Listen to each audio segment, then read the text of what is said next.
Olá, eu sou Lua Valentia e você está assistindo ao canal Espécula, Arte, Magia e Liberdade. Chaos is our primordial goddess.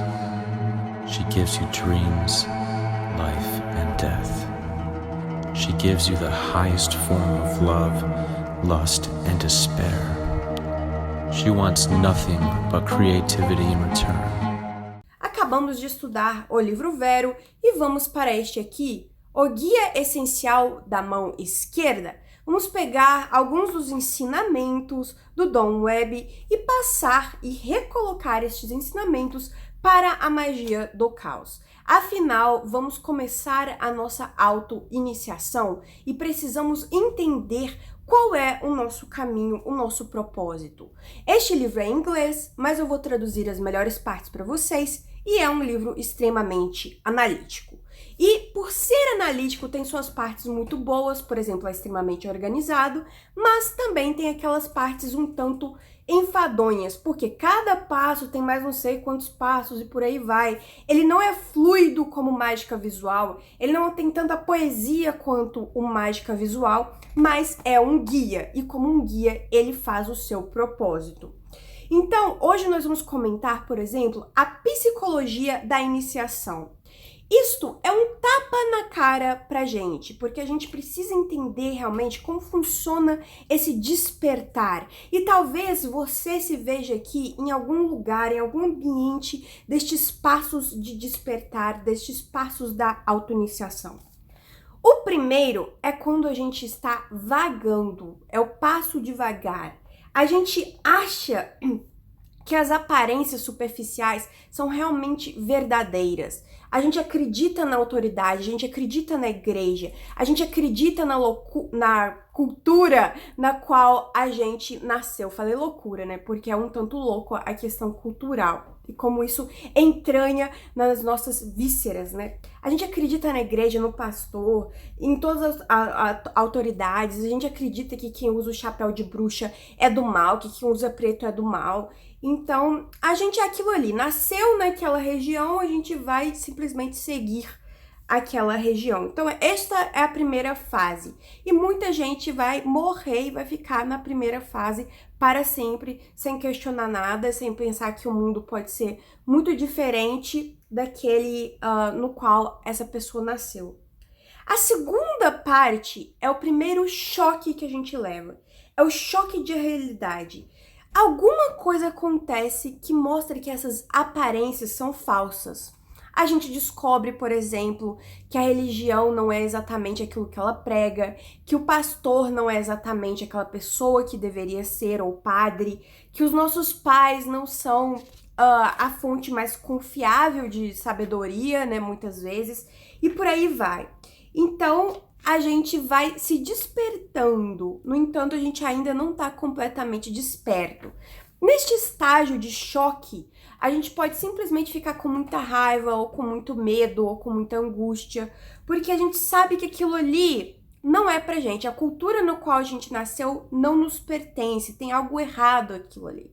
Então a gente começa a pesquisar mais, a questionar mais. O terceiro estágio é aquele que a gente sonha acordado. Então, a gente começa a regressar um pouco para o mundo de fantasia. A gente começa a querer a reconstruir a nossa vida. Então, a gente começa a sonhar muito.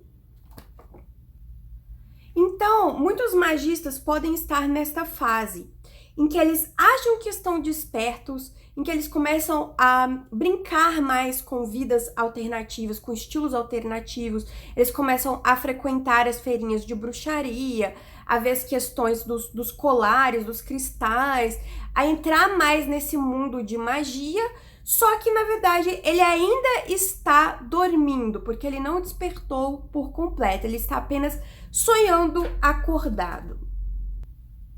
Daí vem o quarto estágio, que é quando o magista, o aspirante a magista, começa a perceber que nada é realmente aquilo que ele achava que era. que nada pode ser explicado de forma completamente racional, que a mídia não pode ser realmente considerada o ápice da verdade. Então ele começa a questionar muito e ele pode se perder um pouco em teorias conspiratórias demais, teorias bizarras demais. Por exemplo, começar a acreditar que a Terra é plana, ou sei lá que tipo de teoria extremamente fora da caixinha ali, porque justamente ele tá nesse processo de questionamento e ele chegou no extremo do questionamento. Ah, então se a mídia não é real, se a ciência pode ser questionada, então eu vou questionar tudo de uma maneira obsessiva, compulsiva, sem ter nem um pouco de racionalidade nesse processo. Então, muitos magistas passam do daydreaming, né, do estado de sonhar, para este estado um pouco neurótico de ficar questionando tanto, de que nada tem sentido para ele. Então ele vai pegar a primeira teoria da conspiração que ele acha por aí, sem questionar a própria teoria da conspiração. Então muita gente está neste quarto estágio. O quinto estágio é o estágio em que a maioria de vocês está, que é o estágio da procura pela escola. Então, ele deixa um pouco as teorias de conspiração mais malucas e ele vai procurar uma escola mágica, uma escola espiritual, na qual ele consiga realmente compreender, estruturar aquilo que ele quer aprender de magia, de bruxaria. Então, veja bem, ele já não é mais aquela pessoa que tá só indo na feirinha, buscando ali os cristais, não é mais a pessoa que tá obcecada com teorias completamente mirabolantes que não fazem sentido algum. Ele é agora uma pessoa que realmente quer estudar, quer aprender, quer se edificar, estruturar o conhecimento para obter a prática e obter os resultados que ele almeja na sua vida. Então, ele já vai começar realmente o processo de despertar, porque ele achou essa escola. Então, essa escola, ela precisa ter uma metafísica consistente, ou seja, um sistema de pensamento, né? A magia do caos, ela é um metasistema, mas ela também é um sistema, porque ela tem a sua própria teoria de como as coisas funcionam, os seus próprios elementos, suas próprias práticas. Então, ele vai buscar isso. Então, vai ter que ter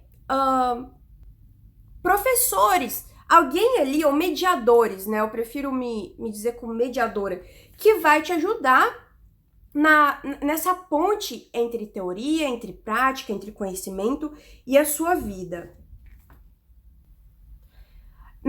Essa escola também precisa ser aberta às diferenças. Então, ser aberta a vários tipos de pessoas, de estudantes de diversas nacionalidades, de diversas culturas. Porque quanto mais abertura você tem, mais conhecimento você traz.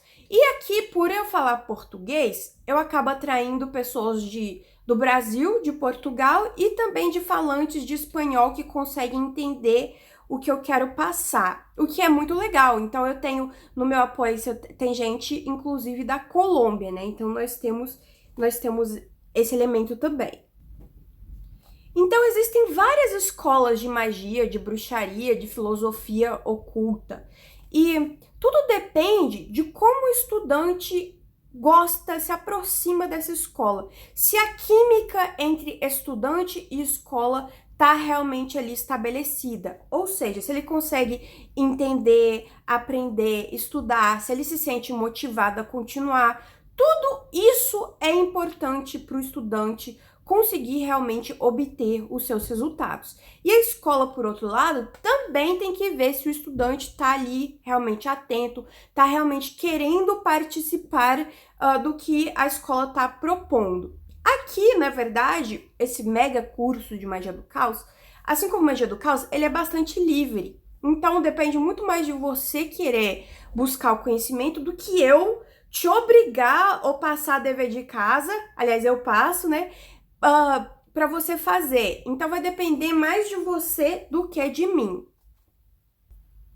E existem diversos tipos de escola, existem diversos tipos de organizações, de cursos que esse estudante ele pode buscar.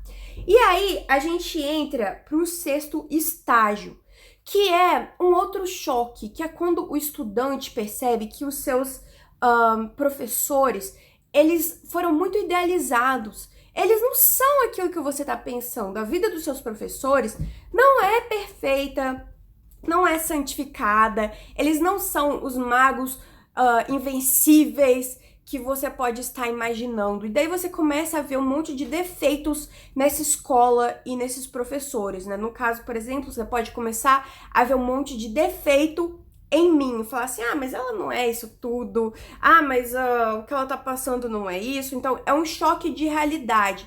Por quê? Eu gosto muito dos passos que ele coloca aqui, porque eu sempre travo nisso, sabe? Toda escola que eu quis ir, tudo que eu pesquisei, eu sempre travo quando eu percebo que os responsáveis pelaquela escola, por aquela organização ou pelaquela ordem, são tão humanos quanto eu. E isso, gente, é um defeito meu, é um problema meu, porque eu sou incapaz de enxergar a humanidade do outro. Eu espero tanto daquela escola, daquela organização, que eu fico assim, ah, mas não é pra mim. Então eu acabo desistindo. Então esse estágio, ele é o que mais me marcou quando eu tava lendo esse livro. E eu falei assim, poxa, esse é um problema que eu preciso resolver, senão eu vou ficar pra sempre no 6º estágio e eu nunca vou conseguir sair disso, sabe? Eu nunca vou conseguir realmente me deixar levar por outras pessoas, porque eu fico o tempo todo questionando e o tempo todo falando assim, será que é pra mim? Ih, mas essa pessoa errou nisso, errou naquilo, ou essa pessoa tá nessa área que não tá indo muito bem, blá, blá, blá, blá, blá. Então eu fico julgando a humanidade alheia, sabe? Esperando que eles sejam realmente verdadeiros deuses, profetas ou sei lá o que, quando na verdade somos humanos como qualquer outro. Isso também, quando eu coloquei a minha cara a tapa aqui, né, comecei esse curso, comecei outros vídeos aqui no YouTube, eu noto também muito das pessoas que estão aqui estudando e tal. Chega um momento que elas ficam, ah, mas é aquela menina lá do YouTube. Então, por exemplo, recentemente eu fiquei sabendo de várias coisas que me chocaram, de pessoas que assistem meus vídeos diariamente, mas que odeiam meus vídeos, odeiam meu conteúdo. Eu fico assim, gente, mas então pra que tá aqui, né? Cada um é livre pra sair. Então vamos para o 7º estágio, que é muito importante. O 7º estágio é o trabalho. Então, é quando você realmente está capacitado para fazer o jogo virar e acontecer, sabe? Você não é mais uma pessoa que fica aí por vagando ou sonhando ou simplesmente frequentando lugares alternativos. Não, você agora tem um trabalho, você tem uma perspectiva de vida, você tem algo, um estilo de vida que você vai construir através do seu próprio trabalho. Então, este é o estágio, um dos estágios mais importantes de todos. E só para lembrar, ele diz aqui no final, né, que o 7º, que é o trabalho final ou o começo do iniciado. Só para lembrar, esses choques que a gente tem, tá, eles vão acontecendo e não é algo linear.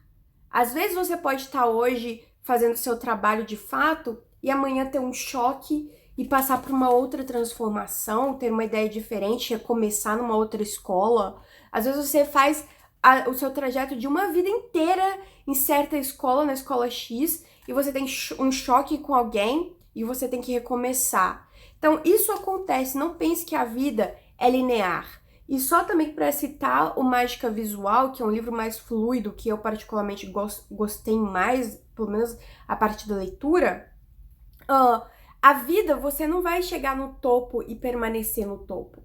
Não, a vida ela vai em espiral. E agora nós vamos ver os vícios e as virtudes da iniciação. Os vícios. 1. Narcisismo. Porque na magia, especialmente na magia do caos, magia da mão esquerda em geral, a gente se foca muito no eu, na nossa própria construção e nos tornarmos soberanos da nossa vida, ou seja, no controle da nossa vida, ou pelo menos no máximo de controle que a gente pode ter dentro de um mundo totalmente caótico e imprevisível. A gente acaba tornando o self, o ser, como um objeto de adoração. Então, esse narcisismo a gente vê sempre em todo lugar, e isso pode ser um vício muito grande. Por isso que a gente precisa aprender a gargalhar de si mesmo, gargalhar dos nossos erros, gargalhar dos nossos vícios, dos nossos defeitos, né? Magia do caos, a gargalhada é sempre importante. Segundo é a arrogância. A arrogância tem muito a ver com o narcisismo. Ou seja, ele se acha a última bolacha do pacote. Por quê? Ele viu coisas que a maioria das pessoas não viu. Ele tocou em questões que a maioria não tocou. Ele sentiu emoções que outros não sentiram. Então, ele chegou a estágios mentais que nunca foram imaginados. E isso pode trazer uma certa arrogância. Inclusive, arrogância disfarçada de humildade. Ou seja, aquela pessoa que fala assim, eu atingi a iluminação. Ela precisa mostrar para os outros como ela atingiu a iluminação. Já conheci muita gente assim, sabe? Que toda hora precisava contar sobre o que aconteceu dentro da vida deles, o que eles fizeram de maravilhoso e tudo mais. Então, essa arrogância também é um vício dentro da magia do caos e dentro dos círculos de mão esquerda ou até mesmo de mão direita, que se acha melhor, mais iluminado, mais digno que o outro colega.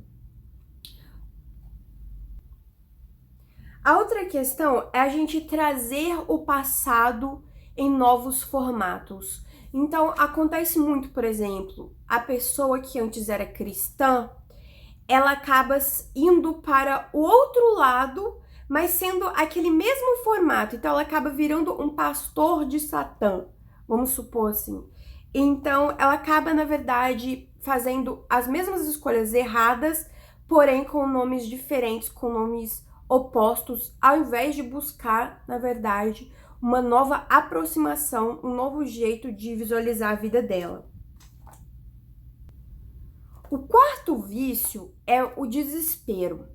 Muitas vezes, a gente que trabalha com a sombra, a gente que trabalha com questões muito obscuras, podemos acabar caindo no abismo e ficando por lá por muito tempo, ficando desesperados, achando que aquilo ali, que a versão obscura é a versão verdadeira. E na verdade, a gente precisa aprender a ter mais pensamentos agradáveis para a nossa vida. A gente precisa aprender a não apenas nos focar no obscuro, no pesado, no denso, mas também naquilo que é agradável, naquilo que é leve, naquilo que é bonito.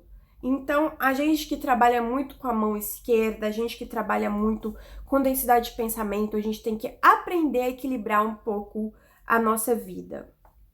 Quinto, isso que ele descreve aqui, eu acho que não acontece muito com a magia do caos, ou pelo menos não deveria acontecer, que é a gente ficar muito apegado ao pensamento do outro, ou ao pensamento do instrutor, do guru, do mestre, do professor, do mediador, seja lá o que for. Então a gente começa a imitar o vocabulário do outro.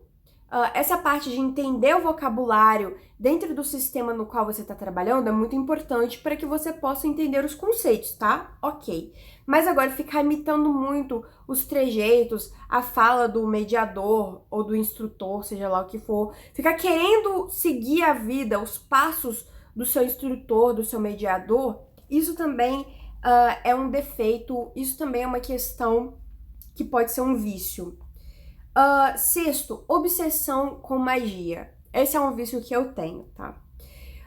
A magia, ela é muito importante para nossa vida. E a partir do momento que a gente entende que a gente pode manipular a vida e pode adquirir tudo o que a gente quiser com magia, a gente acaba realmente ficando nesse vício de que tudo é magia.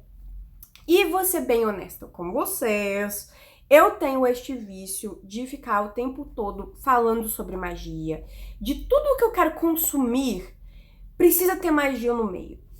Se é uma série nova, precisa ser uma série que envolve o sobrenatural. Se é literatura, precisa Mesmo que for literatura fictícia, precisa ter alguma questão sobrenatural ali, porque senão eu não vou gostar. Mesmo que seja uma coisa racional, científica, eu preciso achar naquilo ali algo que tenha magia.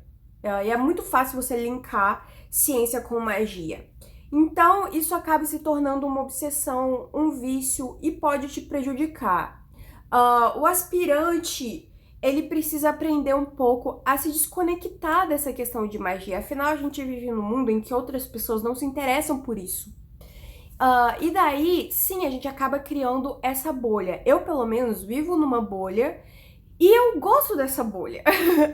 Eu vivo numa bolha porque o meu trabalho é com magia, o meu marido é também um bruxo e os meus amigos ao meu redor também são bruxos, então a gente tá sempre comentando sobre isso. E eu, de fato, quando estou com outras pessoas que não praticam bruxaria, eu acabo ficando um pouco enfadada com o diálogo que elas têm, porque eu acabo achando tudo muito superficial, ou achando que não é pra mim, não é o meu gosto, e eu acabo me fechando. Então, esse é um problema que a gente precisa aprender a controlar melhor.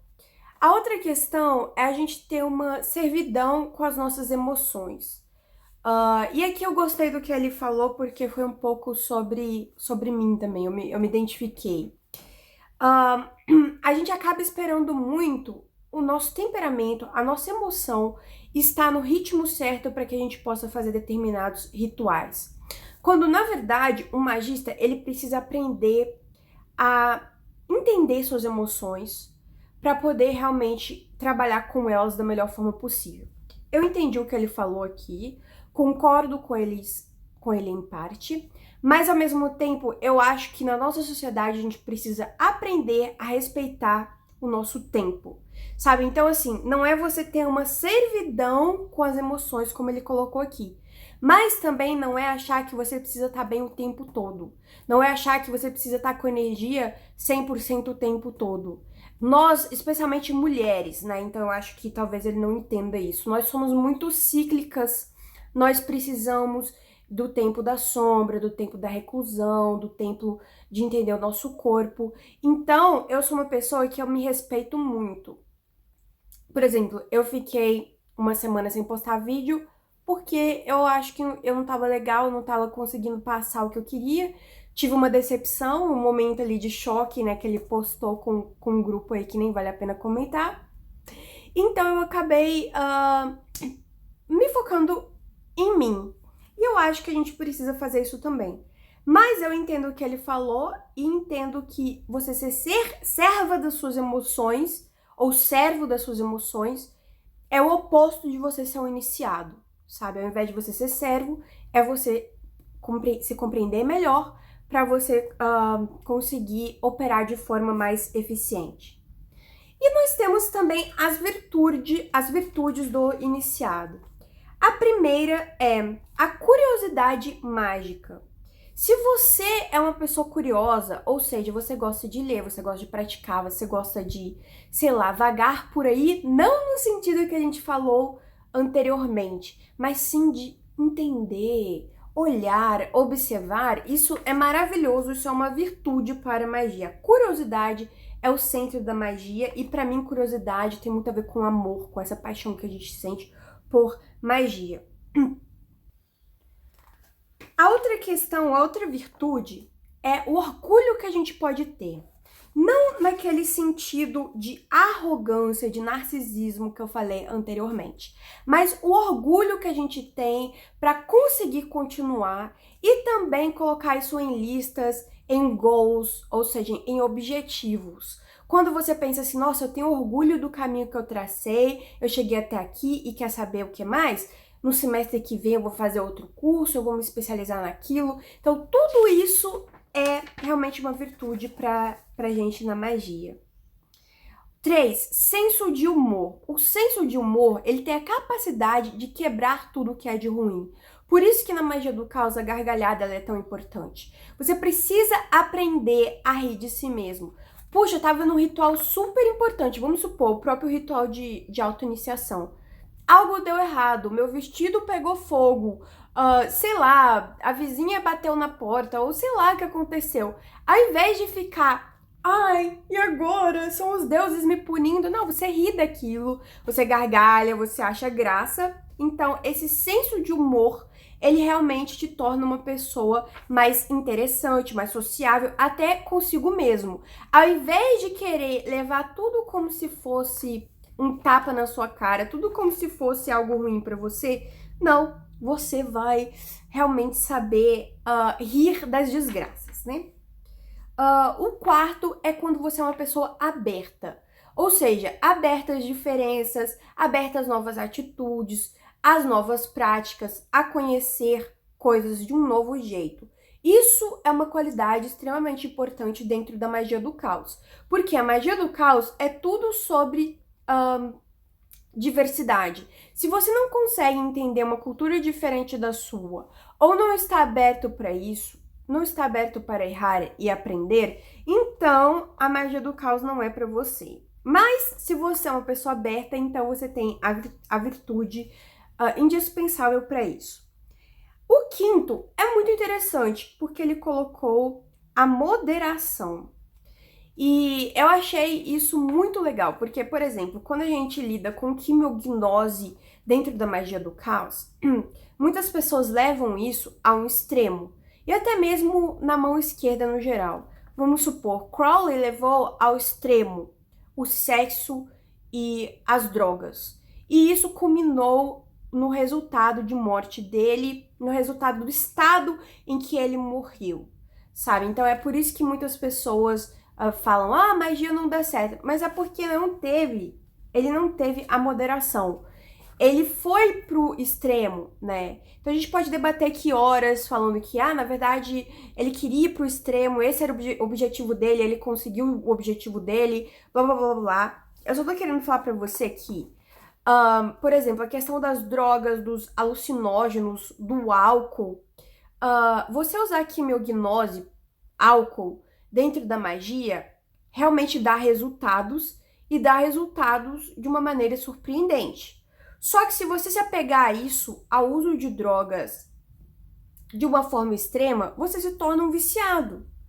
Você perde totalmente o controle, o destino da sua vida. Sabe, aí você se torna, na verdade, escravo da ferramenta que deveria te auxiliar.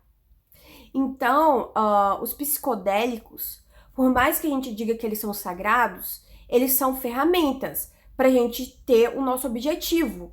Então, se você se vicia naquilo, você, na verdade, está tornando a ferramenta inoperante, tá?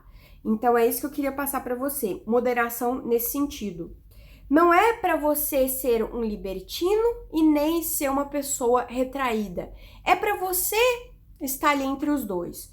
E, inclusive, moderação na moderação. Então, saiba quando é para realmente meter o louco, né? Hoje eu realmente vou aqui fazer o que eu tenho que fazer, vai ser a orgia. Você não pode chegar moderado numa orgia mágica, não faz o menor sentido. Mas você vai levar o seu preservativo. Então, a moderação inteligente, ela é adaptável a cada circunstância na vida. Então, o que é ser moderado dentro de uma orgia? É você usar preservativos. E o que é ser desvairado dentro de uma orgia? É você fazer tudo com todo mundo sem ter preservativos e depois, como consequência, ter uma doença sexualmente transmissível que pode, inclusive, acabar com a sua vida e com a vida das pessoas que estavam ali com você. Então, a questão da moderação, ela é adaptável a cada circunstância. É isso que ele está falando aqui. Ele fala também a capacidade de síntese. Acho que ele demonstra essa capacidade pelo livro inteiro, né? Que é você, por exemplo, saber estudar uma obra e você ter essa obra na sua mente não como decoreba, não para você ficar ali declamando a obra ou citando a obra, ou sendo como um mago de sofá que vai simplesmente pegar um livro e vai mostrar que sabe tudo daquele livro e e pronto, né? Nossa, como sou fodão, mas não pratica nada, o que não é magia do caos. Então, você ter a capacidade de síntese é você ter a capacidade de ler esse livro e você, com as suas palavras, falar o que você entendeu daquilo, você ter os principais conceitos formados dentro da sua mente para que você consiga aplicar estes conceitos, entendeu? E o sétimo é você ter a intuição. É você saber o que fazer e o que você... enfim, intuição é autoexplicativo. Então, é realmente uma virtude. A gente, dentro da magia, a gente precisa, de fato, ter essa intuição. Então, siga a sua intuição mais do que você deve seguir palavras. Sabe, muita gente pode falar o que a gente quer ouvir, né? Mas se a nossa intuição não tá alinhado com aquilo que a pessoa tá falando, cai fora, tenta outra vez. Então, o que eu quero dizer com isso tudo, né? Por que eu trouxe esse livro aqui pra gente? É pra gente pensar na nossa iniciação, pra gente pensar ali naquele mapa do caos, onde a gente se encontra, como é que a gente é, quais são as virtudes, quais são os defeitos, e isso realmente vai ajudar a nossa prática, vai ajudar o nosso futuro. Eu estou terminando de fazer o Mapa do Caos, que é um livro prático no sentido de que você vai ali, você vai preencher o livro. Porque é um livro que tem agenda de magia para a semana, um livro que tem, você fez isso, você fez aquilo, para você se lembrar, para você se organizar, um livro que tem muita prática. Então, ele vai te ajudar, tem a questão do ritual, tem lá um modelo de ritual, que não é um ritual, mas é uma tabela que você pode seguir ali para te ajudar a realmente organizar o seu ritual. Então, é um organizador de magia. É uma agenda mágica para você colocar suas questões em dia e vai te ajudar na sua autoiniciação, e depois da sua autoiniciação ele é feito para durar 1 ano, ou seja, é para usar como se fosse uma questão de agenda, mas não tem datas fixas, então você pode usar quando e como quiser. Este livro vai ser gratuito para os apoiadores do canal. O apoia-se eu vou colocar ali embaixo. Já estou terminando o livro e vou colocar assim que tiver acabado. E vai ser pago no Clube de Autores para quem não está apoiando o canal, mas quiser comprar. Só vai ter a versão impressa deste livro, porque infelizmente tem pessoas de má índole que acabam distribuindo e não dando benefício nenhum. Mas por que eu tô fazendo isso? Eu dei um freebie no grupo Magia do Caos, mas eu realmente acho que os apoiadores merecem algo a mais meu, merecem realmente um trabalho, porque eles estão apoiando o canal. E os apoiadores também vão receber o certificado, tá? Da conclusão do curso da autoiniciação em Magia do Caos. Mas precisa estar apoiando até depois de eu postar aqui o vídeo de como vai ser essa autoiniciação, eu performando e explicando ao mesmo tempo o ritual para você que quiser fazer. Lembrando que é um ritual que você pode modificar do jeito que quiser. Afinal, é Magia do Caos, eu não tô aqui impondo nada a ninguém. O apoie-se dá quem quer, participa quem quer, não é nada obrigatório, tá? Eu só tô colocando aqui pra gente ajudar o canal a crescer, a se solidificar cada vez mais. Então, tudo vai estar na descrição desse vídeo e eu espero que você também participe deste grupo especial do Apoie-se, porque aí a gente comunica muito mais rápido, muito mais facilmente. Espero que você tenha gostado desse vídeo. Um grande beijo, até o próximo vídeo.